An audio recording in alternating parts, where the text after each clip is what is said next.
Hello friends, வாங்க இன்றைக்கி நம்ம வீட்டில் என்ன லஞ்சுன்னு பார்க்கலாம். இன்றைக்கி சிக்கன் வாங்கிட்டு வந்தாங்க. புதுசாக ஒரு ரெசிபி ட்ரை பண்ணலான்னு பண்ணியிருக்கேங்க. தேவையான பொருள் வந்துட்டு வெங்காயம், பச்சை மிளகா, கருவேப்பிலை, இஞ்சி பூண்டு பேஸ்ட்டு, மற்ற மசாலாங்களை அரைச்சி வச்சுருக்கேங்க. அது கூட தக்காளியும் அரைச்சி வச்சுருக்கேங்க. அப்புறம் தேவையானது சிக்கனுங்க.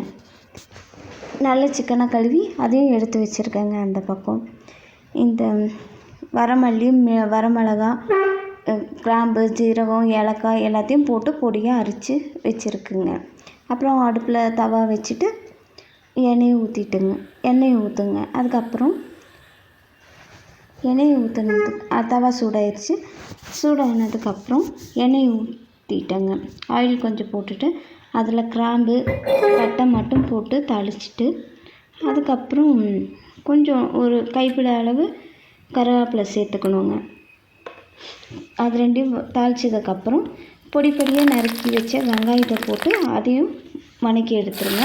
கொஞ்சம் கோல்டன் ப்ரௌன் வரணுங்க. அது கூட பச்சை மிளகா கொஞ்சம் சேர்த்துட்டு, நம்ம வீட்டில் வளர்கிறதுனால எல்லா குழம்புலையும் பச்சை மிளகா நாங்கள் சேர்த்துக்குறோங்க. அது சேர்த்துட்டு அதையும் வதக்கி விட்டுட்டு தக்காளியை பொடியாக அரைச்சி வச்சுருக்கேங்க.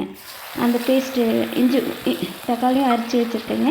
இஞ்சி பூண்டு பேஸ்ட்டு போட்டு நல்லா வதக்கி எடுத்துருங்க. வதக்கி எடுத்துட்டு தக்காளியும் அரைச்சி வச்சுருக்கேன். அதையும் போட்டுட்டு நல்லா வதக்கி எடுத்து எண்ணெய் பிரிஞ்சு வர மாதிரி பண்ணிவிட்டு வதக்கிட்டு நம்ம அரைச்சி வச்ச மசாலா பொடியை அதில் போட்டுருணுங்க.